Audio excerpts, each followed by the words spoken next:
Hello friends, elevator চ্যানেলে আমি তোমাদেরকে ওয়েলকাম জানাচ্ছি। তোমরা যারা ম্যাকআউট ইউনিভার্সিটি থেকে বিসিএ পড়ছো এবং এই 2026 সালে যারা ফোর্থ সেমেস্টারে উঠেছো, তোমরা দেখো কিছুটা সময় পেয়ে গেছো। কারণ তোমাদের থার্ড সেমেস্টারের পরীক্ষাটা 26শে নভেম্বর শুরু হয়েছিল 2025-এ। তারপরে পরীক্ষা হয়ে যাওয়ার পর তোমরা ডিসেম্বরেও অনেকটাই টাইম পেয়েছো এবং সেই টাইমটা আশা করি তোমরা ইউটিলাইজ করেছো। কারণ আমি বলেছিলাম যে এখন দেখো বিসিএ আমাদের 4 বছরের সিলেবাস হয়ে যাওয়াতে এর সিলেবাসটা এখন নতুন এবং খুব স্ট্যান্ডার্ড সিলেবাস। অনেক নতুন টেকনোলজি এখানে এসেছে এবং এখন বিসিএর কারিকুলাম আমি বলতে পারি খুব হাই। তো সেই সূত্রে দেখো এখন মানে আমাদের কোয়েশ্চেনের প্যাটার্নও কিন্তু নতুন প্যাটার্ন। তো সেই জন্য তোমাদের কিন্তু সিলেবাসটাকে খুব ভালো করে জোর দিতে হবে।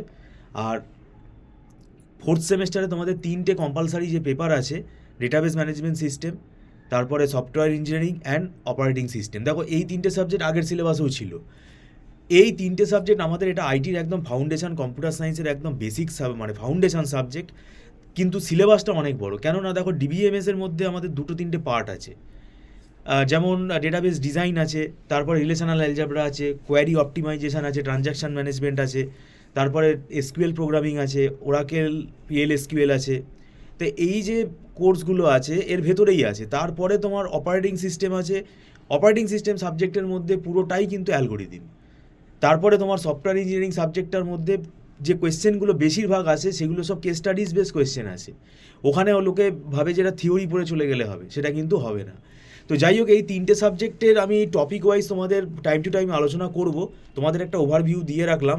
এই 3টে সাবজেক্ট তোমরা মানে দেখবে বেশি সময় পাবে না, তাই আগে থেকে পড়া শুরু করে দাও, এখন থেকে এর পড়া শুরু করে দাও। এবং যদি তোমরা অনলাইন টিউশনে আগ্রহী থাকো তাহলে আমাদের ইনস্টিটিউটে তোমরা যোগাযোগ করতে পারো, ফোন নাম্বার দেওয়া আছে।